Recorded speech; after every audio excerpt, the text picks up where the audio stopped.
What's up? This is the Outre Approach. We're going to be reviewing a Bloodthirst by Cannibal Corpse. So, first off, when this album was recorded in 1999, Cannibal Corpse had the same lineup as they did for their most previous record, Gallery of Suicide. They were still signed with Metal Blade, but we see another new producer named Colin Richardson who recorded many notable metal acts, including Napalm Death, As I Lay Dying, and Slipknot. This was their seventh studio album, and they were already having a cult following for the band. All the lyrics on the album were written by either Alex or Paul. Although I can't find any credits for Corpse Grinder, I'm sure that he probably wrote some of the vocal patterns, if not all, because he has done that on previous records. We're introduced to this album with the song Pounded into Dust. The beginning of the track has an offbeat section, which kind of drives me crazy from 6 to 12 seconds. And some people might not think this way with certain beats and songs. For some reason, they just don't really compute. I'm not sure. So let's listen to "Pounding into Dust." Great song, but we're gonna play it through, and I'll show you from 6 to 12 seconds what I'm talking about real quick.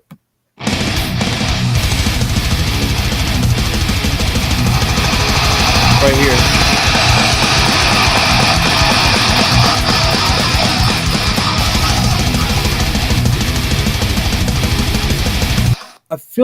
I honestly feel like it's just this real short part, and I feel like they fucked up. That's just how I feel about it. I don't feel like they meant to make it sound that way. Um, but you can listen to it for yourself from 6 to 12 seconds on that song, and let me know what you think. But when we go into the song, it's fucking awesome though when we hear Corpse Grinder coming in. So let's check that out.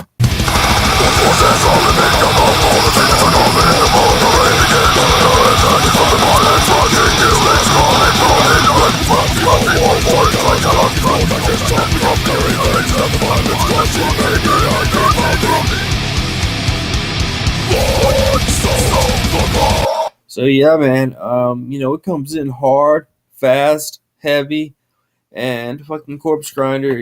His voice is like an instrument, and let me go into that.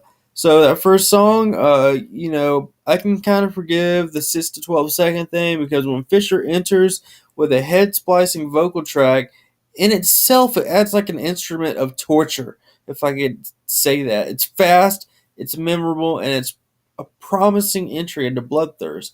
So from the first song, you think it's gonna be a pretty good album because that's a good song right there, "Pounding in the Dust."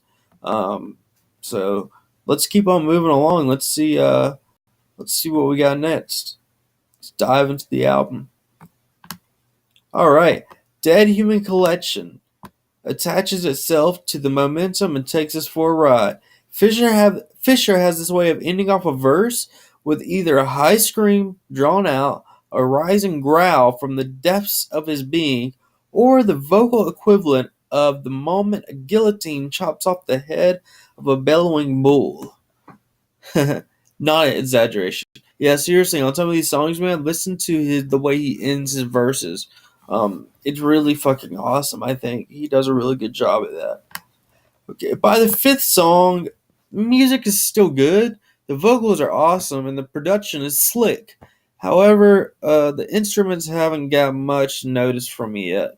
The guitars and bass have yet to really capture my attention with anything inventive or innovative.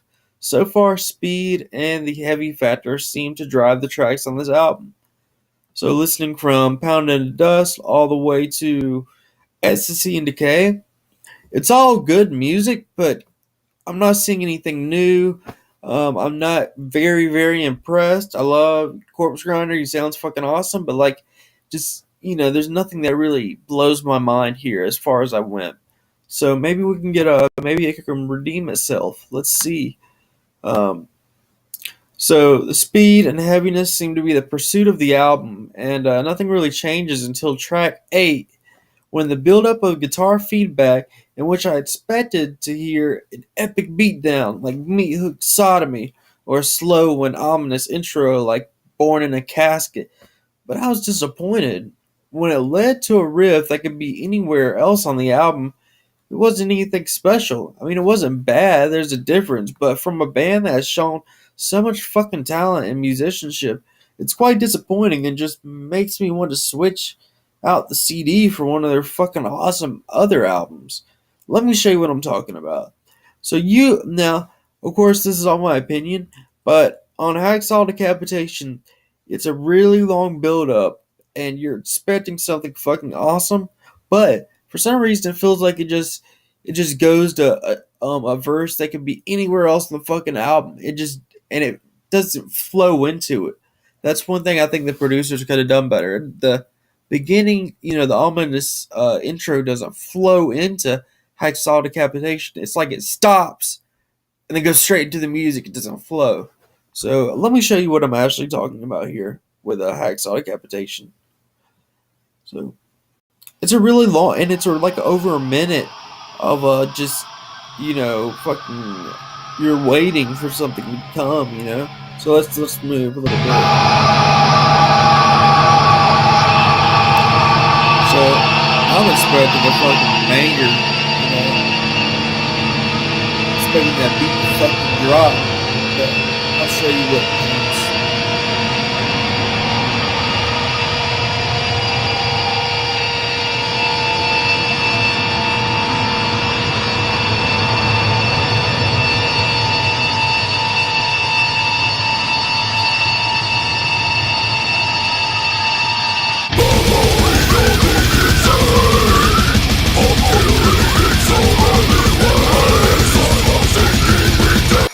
And I mean, that shit sounds good, but it's not what I was expecting. It just sounds like it went into just a verse that could be found anywhere else on the album. Um, so it doesn't impress me like they have before with those ominous intros. Let me go back. So from Hacksaw Decapitation, let's move to there's a dual guitar solo in the song Blowtorch Slaughter at a minute 48 to 2 minutes. But don't get your hopes up. It's like a Slayer ripoff squeal fest that sounds exactly like if you were to hook a theremin to a guitar amp and run it through a distortion and wah pedal. I'm not kidding. So Cannibal Corpse has had some really good fucking solos in their music before. They have done the squeal thing before in their albums, but let's just listen to Blowtorch Slaughter 148 to 2.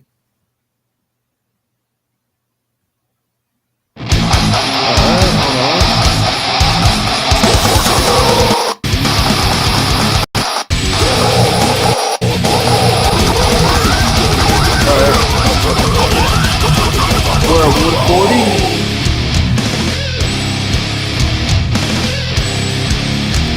Alright, coming up right here.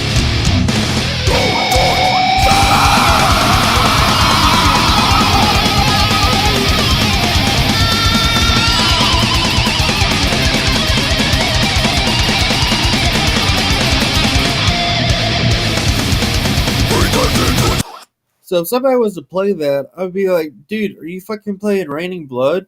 Like, is that the Raining Blood solo? It's just like it doesn't belong here with Cannibal Corpse. I don't know, man. They've just done such fucking better solos, especially with what's his name? Pat something. I don't know, man. He's fucking sick. He do classical music. Um, but yeah. All right, let's keep on moving. So track 10, Sickening Metamorphosis. I can show some love to that because the odd and groovy intro and the tremolo picking melody that's a slight bit off from the normal.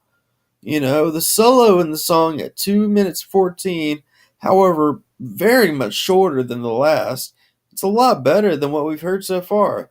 It's a technical sound created by lightning fingers and maniacal melody making its way down the fretboard.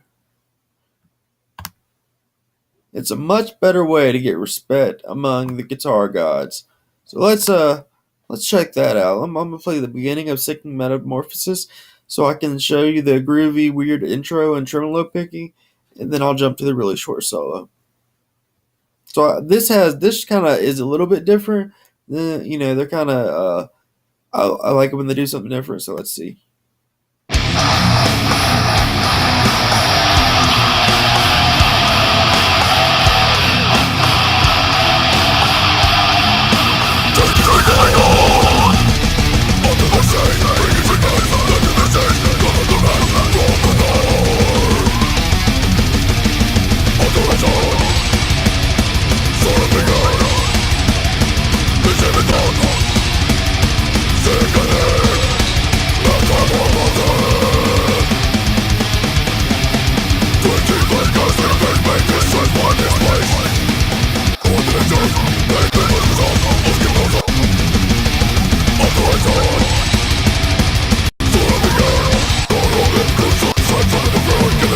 Okay, basically what I want to show you is, um, it sounds kind of like anything else, but if you're listening to the guitars, they're playing a very kind of weird melody. And the beat in the beginning is fucking great. So anything that's kind of new, it just draws me in.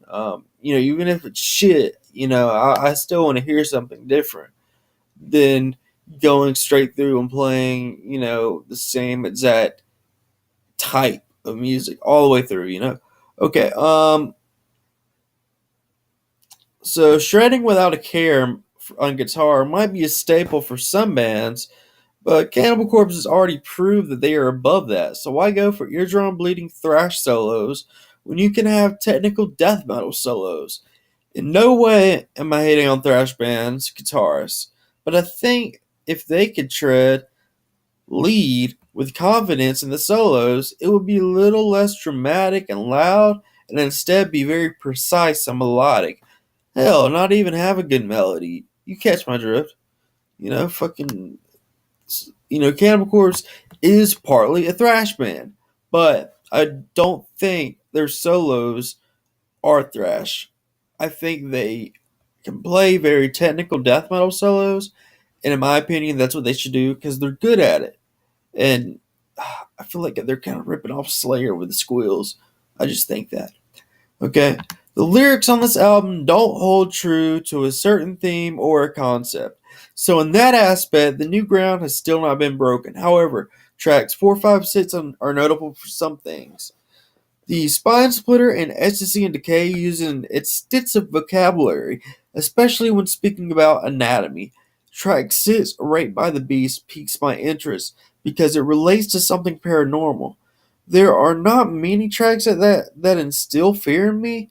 Most just make me think of gore and disgust, but almost in a comical yet brutal way. This song, however, track 6, talks about an evil demonic beast that lives in the deep wilderness and preys upon the innocent. So they're actually raising some hairs on this one, and I hope we will hear some more of this kind of thing on future albums. So it's kind of like, fucking scary about demons and shit. I really like those lyrics of the song, Raped by the Beast. So, getting to the final track, Condemned to Agony. It still doesn't catch the hope of the album to hold on to for redemption. The only good thing to say about this is it has a nice outro. And I'll just play a little bit, so you can hear the outro. And it's just a simple outro, but I like it. So, we still got squeals.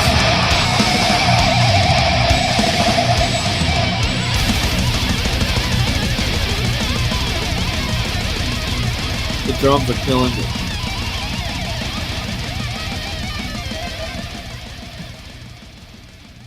I do like the outro on that, but so I listened straight through to this entire album, and I'm gonna go ahead and give you my verdict of Bloodthirst.